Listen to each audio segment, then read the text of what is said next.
Vamos a buscar una segunda oportunidad, ¿sí? Porque en la ocasión anterior que tratábamos de charlar con él, la tecnología no nos ayudó, ¿sí? Le pusimos la mejor predisposición, la buena voluntad de un lado, del otro, pero la tecnología no quiso saber nada con que podamos hacer una nota con Diego de Aveleira y quedamos ahí un poco con esas ganas de poder charlar y de llegarles a todos ustedes con el mensaje en relación a lo que tiene que ver con este mapa nacional de los cultivos extensivos. ¿Cómo va, Diego? Buen día, aquí Eduardo lo saluda nuevamente. ¿Cómo está?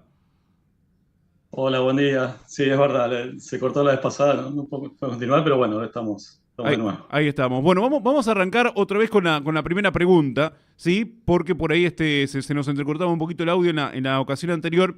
¿Y qué es este mapa nacional de los cultivos extensivos? ¿Qué le podemos contar a la gente que ya lo sabe, ¿sí? Desde el punto de vista productivo, pero también a aquellos que quizás ahora se están enterando. Claro, bueno, la característica principal que tiene es, o la novedad es que es un mapa que cubre las principales regiones agrícolas de Argentina, ¿no? Tiene una extensión muy grande, va por ejemplo desde Bahía Blanca hasta Tartagal, de San Luis hasta Corrientes, y incluye las principales regiones de cultivos extensivos argentinos. A diferencia de mapas anteriores que eran por ahí de una provincia, de una región pequeña, entonces acá hicimos el esfuerzo de hacerlo de todo un momento, de una campaña agrícola, bueno, en la principal región argentina, ¿no? Obviamente no está incluida Patagonia, sectores de Cuyo, pero sí las principales regiones, la región pampeana, chaqueña, mesopotámica. Bien. Y bueno, y además, sí, otra de las ventajas es que, bueno, tiene mucho detalle espacial, o sea, uno puede ver a nivel de lote, por ejemplo. Tiene un píxel de 30 metros, ¿no? Imagínense una foto con tantos megapíxeles. Bueno, cada píxel es 30 metros, eso permite ver, tener varios píxeles dentro de un lote, entonces ver una definición que uno identifique lotes y bueno, y después en ese caso ver qué cultivos hay en cada lote. Que por ahí mapas anteriores, por ejemplo, había información de la Secretaría de Agricultura, pero a nivel departamento. Entonces, de esta manera uno puede entrar dentro de los departamentos, ver dónde están ubicados los diferentes cultivos y bueno, y eso, y trabajar con eso. Bien, Diego, ¿cuál es la intención, digamos, de este mapa? ¿Qué es lo que se busca? ¿Qué información es la que se pretende obtener y también brindar? Sí, bueno, tiene varios usos. Uno es, bueno, conocer dónde están distribuidos los cultivos, ¿no? Y eso permite, por ejemplo, facilitar la planificación de un montón de cosas relacionadas con la producción agropecuaria, ¿no? Por ejemplo, como decía, uno puede ver dentro de los departamentos dónde se concentran ciertos cultivos, maíz, soja, trigo, y, por ejemplo, evaluar, que ya estamos haciendo también desde INTA, empezar a trabajar, bueno, dónde están los caminos en relación a dónde están los cultivos, ¿no? Dónde hay caminos asfaltados en relación a los cultivos o cuántos cultivos tienen caminos de tierra, ¿no? Entonces, a la hora de planificar o mejorar algún camino, bueno, esta información puede servir para decir, bueno, si hacemos este tramo, podemos incluir un montón de áreas de cultivo, entonces disminuir el costo de transporte, ¿no? Facilitar todo el transporte de granos, hacerlo más rápido, etcétera. También otra ventaja que tiene es que estamos haciendo los mapas en forma consecutiva y vamos por la quinta campaña, ¿no? Claro. Entonces uno puede ver no solo qué cultivos hubo en la primera campaña, que fue 2018-2019, sino cuáles fueron los cambios que hubieron a nivel de lote, ¿no? Entonces ver dónde hay monocultivo de soja, por ejemplo, que hay algo, pero tampoco es tanto como a veces se menciona. De esta manera uno puede cuantificar realmente dónde hay y cuánto hay de monocultivo, cuánto hay de rotación, ¿no? Y mostrar, por ejemplo, o identificar por ahí zonas donde hay monocultivo, bueno, ¿por qué ocurre eso? ¿Qué está pasando, por ejemplo, cerca de los puertos de Rosario y áreas industriales? Bueno, agroindustriales, ahí se concentra en parte el monocultivo de soja, eh, creemos particularmente por disminución del costo de flete, ¿no? Por estar cerca de los puertos. Y otras zonas por ahí más alejadas, incluso dentro de zona núcleo, donde hay mucha más rotación, ¿no? Lugares donde hay más diversidad de cultivos. Son cosas que se pueden ir viendo y seguramente generar políticas públicas que favorezcan o para identificar, bueno, dónde ocurre el monocultivo, por qué ocurre, sea por algo económico o por algo social, y bueno, y eso tratar de mejorarlo para que haya incentivos, ¿no? Por ejemplo, para que haya más rotación y así conservar mejor los suelos y también eso va a llevar a más producción en el futuro.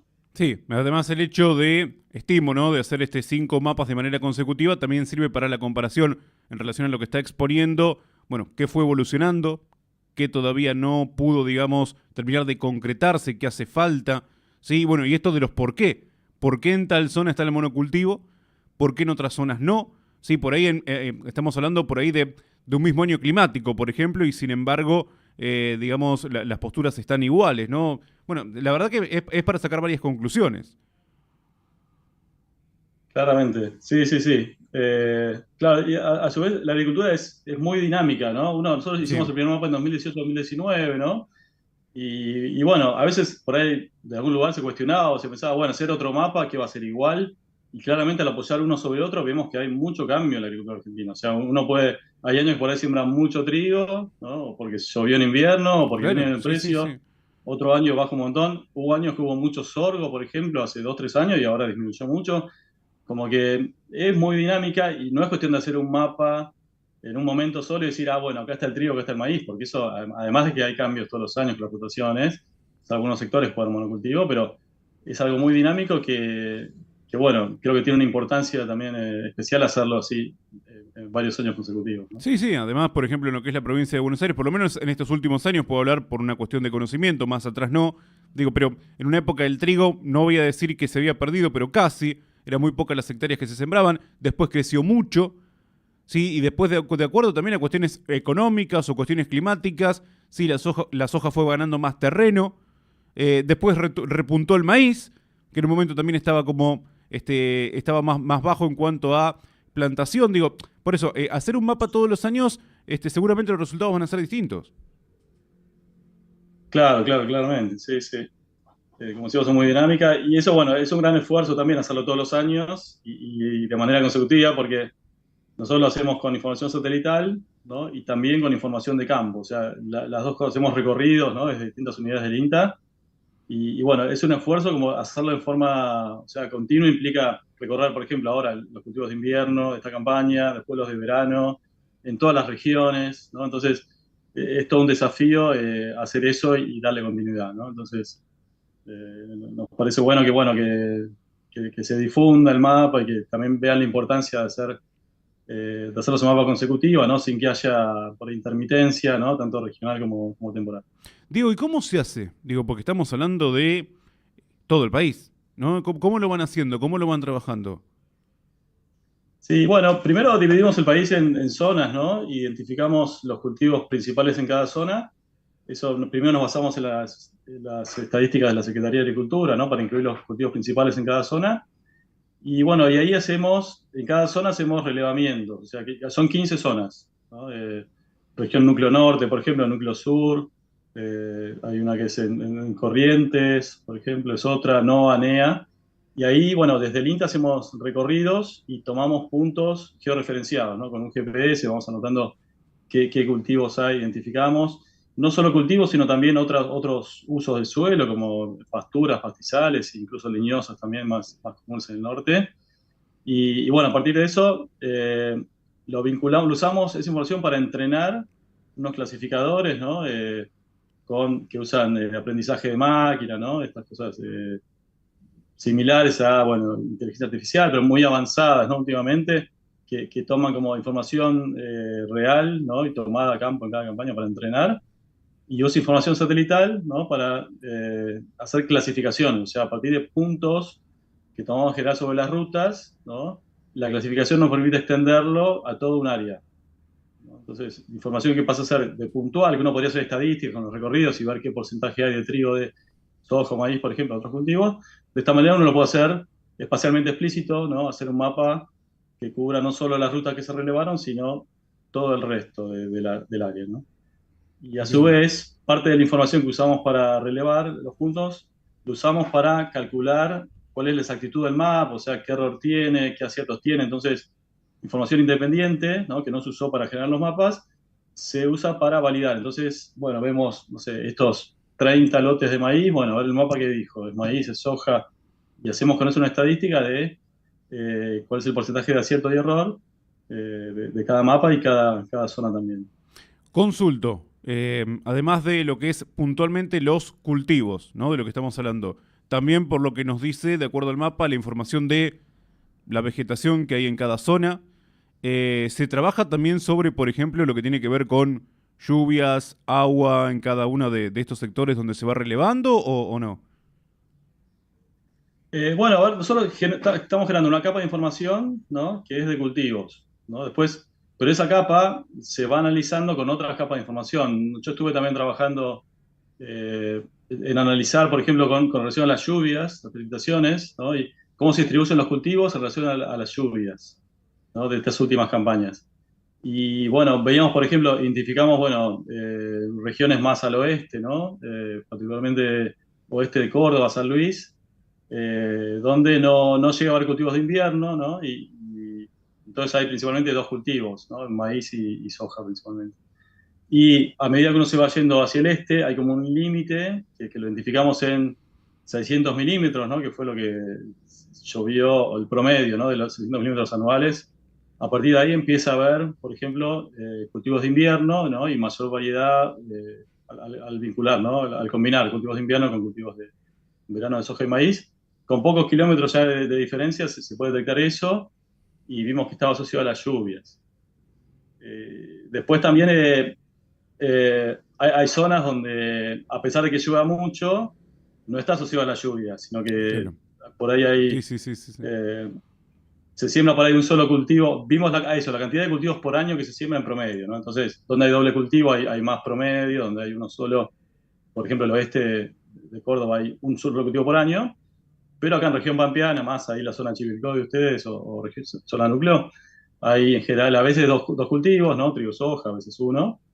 Pero veíamos que había zonas con mucha precipitación, que había un solo cultivo por año, que era donde había monocultivo de soja. Entonces, Claro. responde a las lluvias en cierta medida, pero también responde a otras variables, seguramente económicas, ¿no? También vimos que con aspectos relacionados a quizás la tenencia de la tierra, ¿no? Vimos que zonas donde hay alta proporción de arrendamiento, ¿no? Como es zona núcleo, o parcelas también pequeñas que están relacionadas con el arrendamiento, o más probable el arrendamiento, había por ahí más monocultivo. Entonces ya hicimos como un estudio también más sociológico de cómo es la distribución de los cultivos y las secuencias de cultivo. Diego, ¿y quiénes son los que más, digamos, utilizan el mapa? Si está orientado a productores, ingenieros agrónomos, como usted dijo también, que sirva, sí, lógicamente, para generar políticas en base a esta información. ¿Cuáles son por ahí las inquietudes que más se presentan también para con ustedes? Sí, mira, creo que la pasada preguntaste si era directamente para productores. Quizás el beneficio no es directo por un productor, pero sí podría serlo, por ejemplo, ver la historia de uso de un lote que van a comprar, ¿no? Por ejemplo, de inmobiliarias rurales, han consultado, lo han descargado, Claro, ¿no? Para ver un sí, sí, sí. poco, permite ver la secuencia de los últimos años, por ejemplo, tener un índice de eso. Después también bolsas de cereales, ¿no? Organismos que estiman la producción, también que hacen logística del transporte, también están muy interesados en las salidas de los mapas. También para investigación, ¿no? Para ciencia, para ver impactos, ¿no? De cómo está distribuida la agricultura, ¿no? Parches agrícolas, parches ganaderos, ¿no? Han hecho investigación para ver, eh, trabajar, por ejemplo, sobre biodiversidad de aves, ¿no? Ver fragmentación también relacionada también con que después afecta también el rendimiento, ¿no? De cultivos. Incluso también nos han consultado para trabajar sobre salud humana, ¿no? El mal de los rastrojos, por ejemplo, en relación a dónde está el trigo de los cultivos. O sea que hay múltiples demandas. Y también una que había comentado de transporte, por ejemplo. El Ministerio de Transporte nos habían consultado desde el principio y hay también mucho interés y ya proyectos de INTA, ¿no? Con otras instituciones, para usar esta información de base del mapa y relacionarla con lo que es la logística de transporte, ¿no? De distribución de caminos, ¿no? De puertos, vías férreas.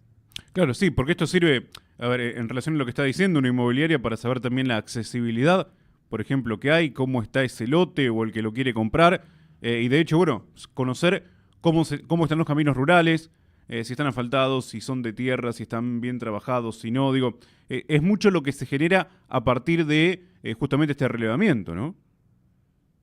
Claro, sí, en realidad nos parece que estamos generando capas de información de un tema. Nosotros trabajamos sobre un tema que es la distribución de cultivos. Sí, Y información falta mucho en Argentina, ¿no? Imagínate, por ahí hay zonas, bueno, mucho más relevadas, por ahí como zona núcleo, pero uno se aleja, ¿no? Y falta información de un montón de tipos, ¿no? Hasta de caminos rurales, ¿no? Vemos que falta información. Entonces hay que generarla en diferentes temas. Bueno, los censos pueden servir, pero todo tipo de información así espacialmente explícita que pueden generar por ahí otras instituciones, ¿no? Incluso organismos, ¿no? Por ejemplo, el tema de caminos o mapear los caminos y eso por ahí depende más de otros institutos, pero otras organizaciones por ahí gubernamentales o no gubernamentales. Y entonces, a la medida que haya más información sobre la agricultura argentina, con más detalle, que es algo que viene faltando, pero cada vez es una era de información, entonces se va generando. Todo eso va permitiendo que uno analice capas y relacione por ahí causas de, en este caso, bueno, monocultivo, de rotación, también de distribución de los cultivos, de expansión de la agricultura, ¿no? Con relación a todas estas variables que venía mencionando, ¿no? Caminos, variables de biodiversidad, ¿no? Entonces, estaría bueno generar información de múltiples capas y ir analizando. Ya se viene haciendo, ¿no? Como decía, algunas publicaciones que hubo, también nuestras, en relación a secuencia de cultivos, pero esa es un poco la idea de generar estos mapas, ¿no? Que sean una base para que después se hagan futuros análisis. No quedarse con un mapa, decir, este es un mapa, que bueno, tal vez sirve para ver dónde están los cultivos, es novedoso también, pero a su vez poder analizarlo con otras variables me parece muy importante también.